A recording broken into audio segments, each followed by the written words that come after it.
میرے آقا علیہ السلام نے چوتھی بات ارشاد فرمائی،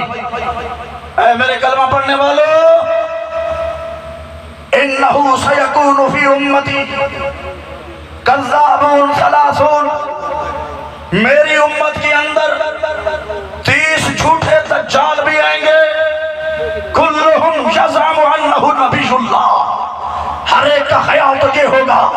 کہ میں اللہ کا نبی ہوں، لیکن خبردار آنا خاتم النبیین،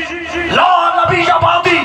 لاکھ کانا دجال دعویٰ کرے، لاکھ اس کے پیروکار نعرے لگائیں، لیکن تم نے اس راہ سے نہیں ہٹنا، کیونکہ میں محمد عربی فرما رہا ہوں، لا نبی بعدی آنا خاتم النبیین، لا نبی بعدی آنا خاتم النبیین، آخری نبی میں ہوں، میرے بعد کوئی نبی نہیں ہے، ختم نبوت کا تاج رب الجلال نے میرے سر پہ سجا دیا ہے۔ اگر کوئی اپنے آپ کو میرے بعد نبی کہے، سمجھ لینا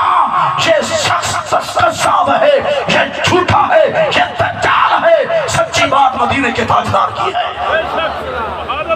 پھر ذہن میں سوال تو آتا ہے، اے اللہ کے پیارے رسول فرما رہے ہو قیامت میں تلوار بھی رکھ دی جائے گی، اختلافات کا دروازہ بھی کھل جائے گا، ایوان بالا میں براجمان لوگ مشرکین کے ساتھ بھی جا ملیں گے، کلمہ پڑھنے والے بت خانوں کی زینت بھی بنیں گے، بڑے بڑے مناصب پہ بیٹھ کر شہود و حنود اور ہندو کی رسمیں بھی ادا کریں گے۔ اے پیارے حبیب صلی اللہ علیہ وسلم، اس وقت ہمارا پرسان حال کون ہوگا؟ کیا اہل اسلام اور اسلام مغلوب ہو جائے گا کہ اسلام کی بات کرنے والا کوئی نہیں ہوگا؟ جس طرح بادل لتاڑتا چلا جائے اس کو لگام دینے والا کوئی نہیں ہوگا، طوفان بدتمیزی بپا ہوگا تو اس کو روکنے والا کوئی نہیں ہوگا۔ میرے آقا لجپال علیہ السلام نے ان زخموں پہ مرہم رکھتے ہوئے، اس شاکان کی بھارش بندھاتے ہوئے، علیہ السلام کو حوصلہ دیتے ہوئے ارشاد فرمایا، لا تزال طائفۃ من امتی علی الحق ظاہرین۔ میرے آقا علیہ السلام نے ارشاد فرمایا، ہمیشہ میری امت کے اندر ایک جماعت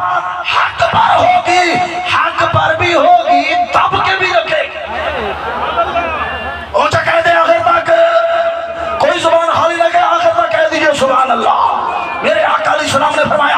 اے میرے امتیوں، گھبرانا نہیں ہے، پریشان ہونا نہیں ہے، اگر تمہارے بڑے بگڑ جائے، ایمان بالا سے غیرت کی آواز نہ اٹھے، بڑی بڑی کرسیوں پہ باجمان اگر ان کی زبان پہ تالے لگ جائیں، غیرت و حمیت کا جنازہ نکل جائے، تو ان لوگوں سے قدس کی طرف دیکھتے رہنا، ان کے چہروں پہ نگاہیں لگے جنرل ٹکائے رکھنا، دیکھنا ایک دن اللہ تمہیں غلبہ عطا فرمائے گا۔ لا تزال طائفۃ من امتی علی الحق، ہمیشہ میری امت کے اندر ایک جماعت ہوگی،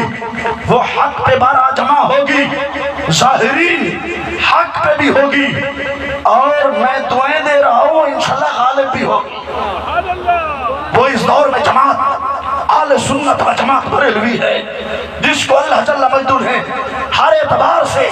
فوقیت عطا فرمائی ہے، تعداد کے اعتبار سے اور عقائد کے اعتبار سے، نظریات کی سطحی کے اعتبار سے، علماء کے کردار کے اعتبار سے، مشائخ کی زینت کے اعتبار سے اللہ نے اس جماعت کو غلبہ بھی عطا فرمایا ہے، اور یہ جماعت بالکل حق پر بھی ہے۔ اے پیارے حبیب فرماتے تو ہو، مشرکین کے ساتھ ملیں گے اور یہ بت خانوں کو بھی آباد کریں گے، اسلام کے خلاف بڑی بڑی سازشیں ہوں گی۔ اے اللہ کے پیارے رسول، جب ہر طرف سے کفر مسلمانوں کو چیلنج کر رہا ہوگا، اس وقت علیہ السلام کا کیا بنے گا؟ یہ تو ختم ہو جائیں گے۔ میرے آقا علیہ السلام نے فرمایا، لا یضرہم من خالفہم، پریشان نہ ہونا، لوگ مخالفت کرتے رہیں گے، میرے عاشقوں کا نقصان نہیں کر سکیں گے۔ سمجھ آ رہی کہ نہیں آ رہی؟ طاقت کا اندازہ ہر طبقے کے بندے نے لگا کے دیکھ لیا، کسی نے گولیاں چلا کے دیکھا تو کسی نے عدالت کے اندر عدالتی فیصلوں میں رد و بدل کر کے دیکھ لیا۔ یہ پاکستان کی جناب والا تاریخ ہے، یہ ہسٹری ہے کہ آج تک سپریم کورٹ کا کوئی فیصلہ نئی کلام واپس نہ کر سکا۔ یہ محمد عربی کے دیوانے ہیں، یہ شمع رسالت کے پروانے ہیں، یہ لبیک یا رسول اللہ کا نعرہ لگانے والے ہیں، یہ پیران نظام اور یہ کاملین کی جماعت ہے، جس نے بہت بڑے پاورفل چیز تفسیر کا فیصلہ جہاں سے آیا تھا وہیں پہ داخل کر کے چھوڑا اور بتا دیا۔ ہمارے نبی نے تو پہلے فرما دیا تھا، لا یضرہم من خالفہم، لا